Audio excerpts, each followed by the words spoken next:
so many people have big dreams, but they feel like they don't have what it takes to defy the odds in their life. And you, for 9 years, worked, as you put it, as second fiddle, sort of behind the scenes, helping other people's dreams come true while you were pursuing your own dream. Yeah.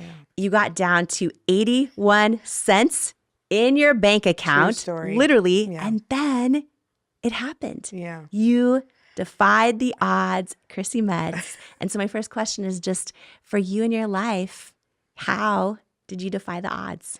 Well, I think it's really your intention, like why you want to do something. Like I was never interested in the fame or fortune.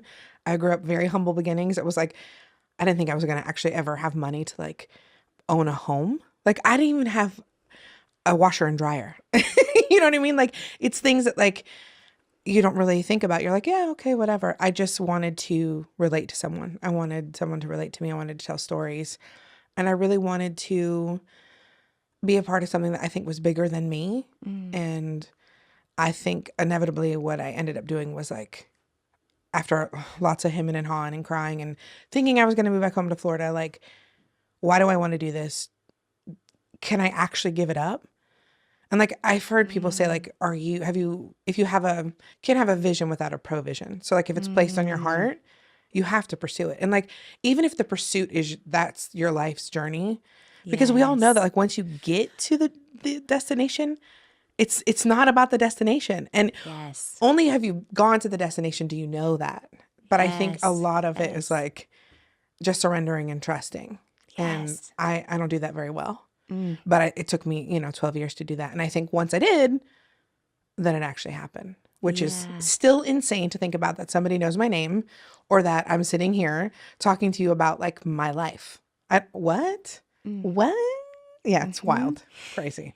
I love that. I think too, exactly what you just said has been my experience with some of my big goals in life. And I just want to share this and reiterate it for everyone who's watching us and listening to us right now, because so often we think when I get to that thing, then I'm going to have fulfillment. And then when you get to that thing, you still take you with you. So when you look back, it's a lot of times it's that pursuit of it. It's the journey. It's knowing why you're doing it. Yeah. Right. And then you just said something really, really big, that I just want to ask you about again, because this is tough for a lot of us, but learning to like just surrender and kind of trust that things are happening as they're supposed to. Yeah, because we can't see, what's even 5 steps ahead of us.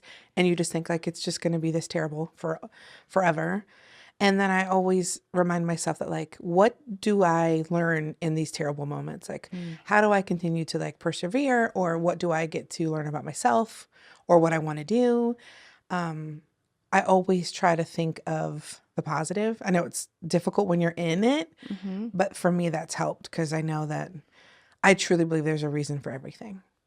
Can you talk about, you use this word second fiddle, playing second fiddle, and you were for 9 years an agent helping other people. A lot of people feel like they're maybe working in a business but really want to launch their own, or they're, you know what I'm saying? They're second fiddle in different areas of their life. Well, Devon Franklin, who produced the movie Breakthrough I was in, he said something so profound that I think about it all the time. And he said, you have to learn to carry a crown before you can wear one. Ooh. Yeah. And I was like, right, because how could I know how to walk through something I've never even seen? I've never experienced. Like if I didn't get to interview people, hundreds of aspiring actors a day, how would I know to talk on the red carpet? Like, how would I be able to engage? Like, there's all of these things that sort of are set in place that I'm like, oh, right. I didn't have to have media training because I did that for 9 years. Like there's all these things that I got to learn about the business from, I always say it was like watching your boyfriend take another woman out every day. You're like, okay, great. You get to do what I love to do and sit at my favorite table at my favorite restaurant, eat my favorite. It's fine. But then I realized like I get to figure out how much I wanted it and why I wanted it. And like, I saw so many people come and go. Their interest was fleeting, or they really didn't know what they wanted. And so I really do believe that like all of those things are set up in a way to like inform you. And it really, that I learned so much about myself, about the business. And like, even when I was looking for agents, I'm like, you can't agent me because I've been an agent, like I had so much information. I'm like, oh, that's actually nice. I don't have to like put on these airs. I'm like, yeah, great. So, like things are happening for your good. Yeah. I really believe that. Do you believe our steps are ordered? Yeah, I do. Yeah, I do. Yeah, because my life doesn't make sense. It just does not make any sense. Yeah. And it's not about me. Like, I feel like I'm just the conduit. Like, I'm the piece that gets to tell the story that needs to be told. Not because of me, not because I'm talented or I'm more special than anyone else. I'm like a regular girl, just with a different job. I really, really believe that. Like, yeah. I know when you were auditioning for This Is Us, there's that famous saying, success leaves clues, right? And will you share how in that audition process, now you were 9 years in, right, to being an agent, you were down to 81 cents in your bank account. You're auditioning for this huge role, and you wrote a letter. Yeah. Will you share that with everybody? Yeah. So the audition process it can be kind of grueling. Like, you go through so many motions, and then you test to see what the chemistry is like between you and the other cast members. And so you spend like 8 hours there, and they try to match you up. Like, they were trying to see, Justin Hartley's character, Kevin, would I have chemistry with him as my brother? And I'm like looking for different people in the room. Like, do I look like him? Could I be his twin? Do I look like, Yeah. And I'm like, Chrissy, all you have to do is what you've done before. And I'm like, okay, right. And so much of that whole process was like, am I good enough? Am I good enough to do this? And I'm like, I don't know. Because I've never been on a TV show before. I mean, I know what it takes, and I've been, behind the desk, and I understand the business, but like, to actually like suit up and show up for myself and this entire show, I'm like, I don't know. But I knew that after the first 2 auditions and the callback and the chemistry read, I was like, I just want them to know how bad I want this job. Yeah. And I just want them to know that, like, I'm not above groveling for anything or apologizing or asking for what it is that I need or want. Yeah. But I just felt like compelled to write this letter. And so I wrote it to the executives at Fox and at NBC, the studio and the network of the show. And I just said, I know what it's like to be the second fiddle. I've been in the shadows of so many aspiring actors. I know what it's like to be judged solely on the way I look. And I know what it's like to have bigger dreams and all the things that I feel like Kate was really about. And I said, so whoever you choose is going to be the right person. And I'm excited to watch the show. Something like to that nature. And to this day, anytime we get around other executives or anyone, they're like, nobody writes letters like that. That was so special for us. And I was like, oh my gosh, okay, that's great. Cause I'm like nervous to do it. Yeah. I'm like, should I not? And I was like, no, my first instinct was to do it. Yeah. So and you trusted it. I trusted it. And I'm glad that I did. Cause I think sometimes you just take that extra effort and it just means something. Yes. It can really, I think love is in the details just generally. And I think when you make an extra effort, it means a lot. So many people think that something will just fall on their lap or it's just going to magically be delivered. Or if someone hasn't come to them, maybe they're not destined to do it. And when I was reading about how you wrote that letter to the executives saying, I am this person. I live and breathe this person. Like, this is why I'm great for the role.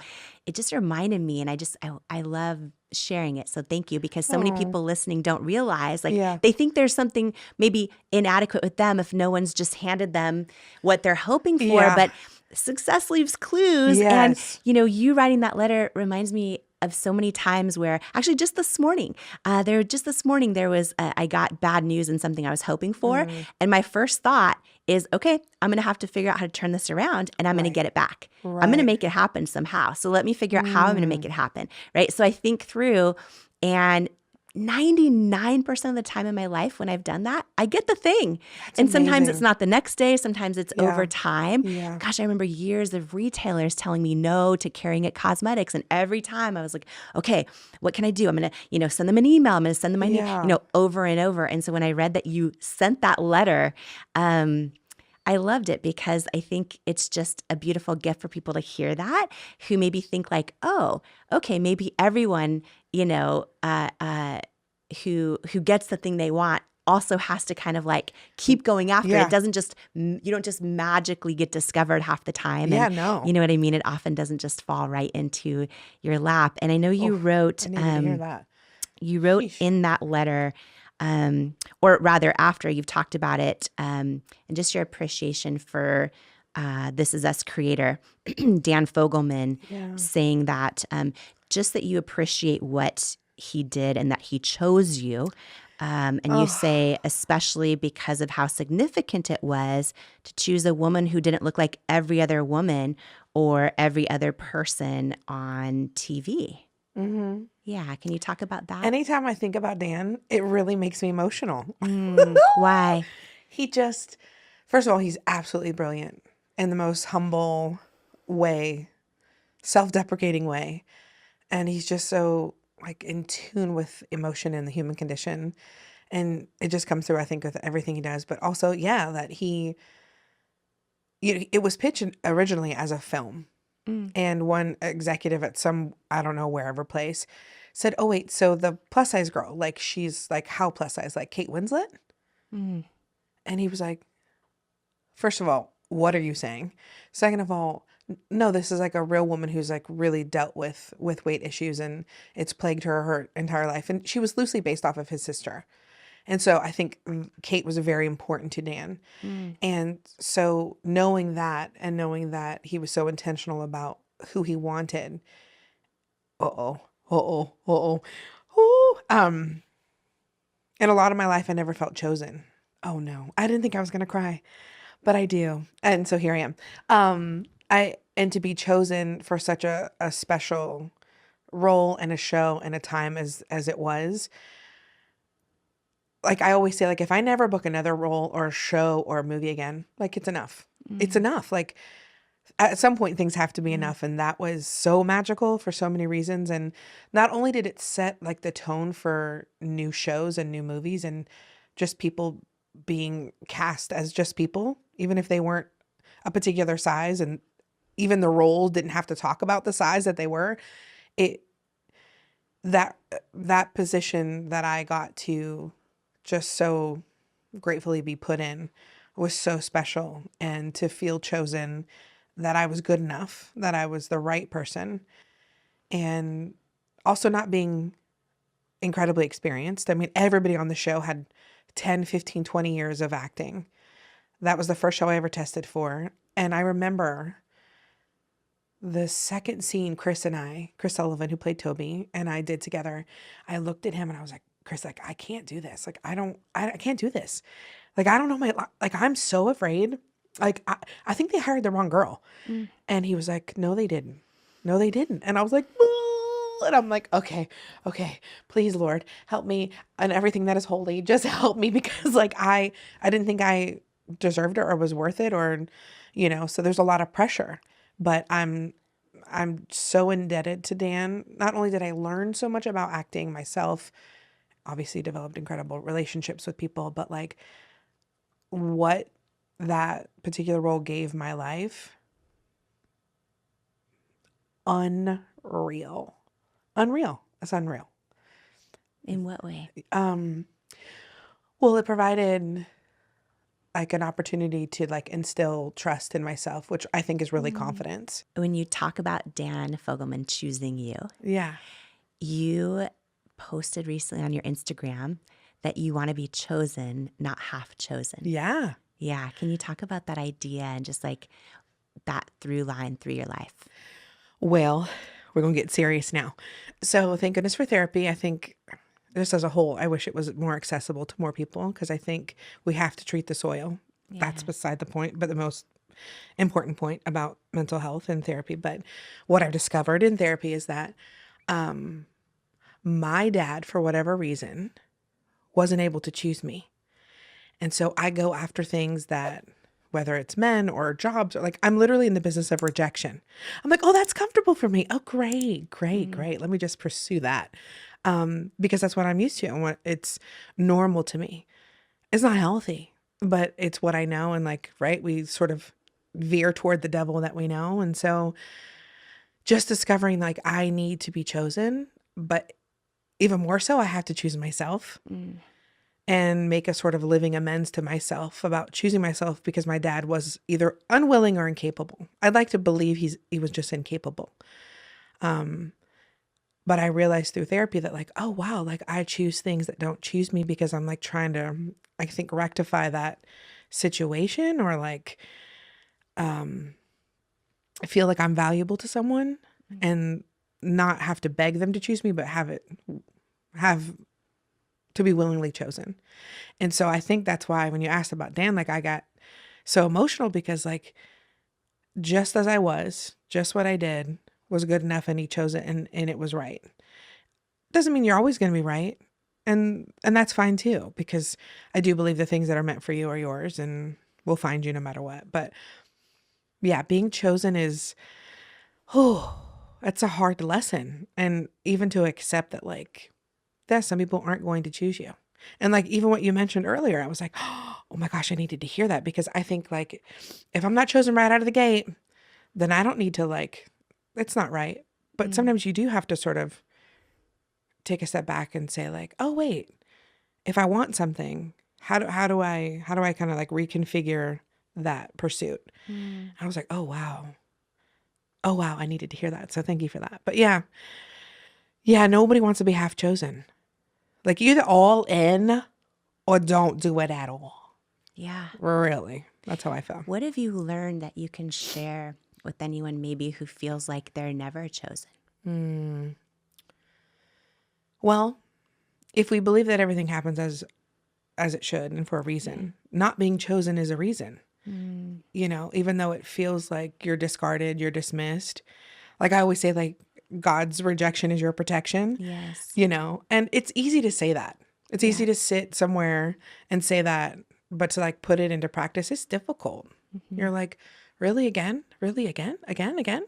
How do I continue to like just show up and have like the endurance or the stamina, you know? But I think you just have to, for me, I have to go back too. I mean, even after the show's wrapped, I'm like, well, why haven't I had this series? Or why haven't I? Because it's not what you're supposed to be doing, or it's not what you want to be doing, or it's not what's in the cards for you.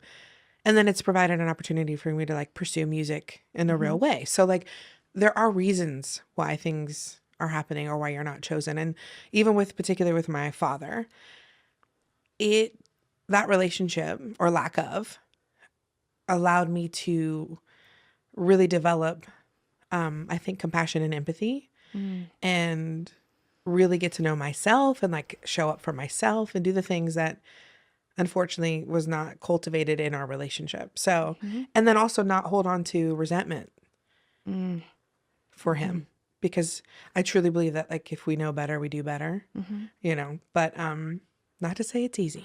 Yeah. It's a work in progress. I'm a work in progress. You can't have a vision without a provision. So like if it's placed on your heart, you have to pursue it. You got down to 81 cents in your bank account, True story. literally, and then it happened. What? Yeah, it's wild.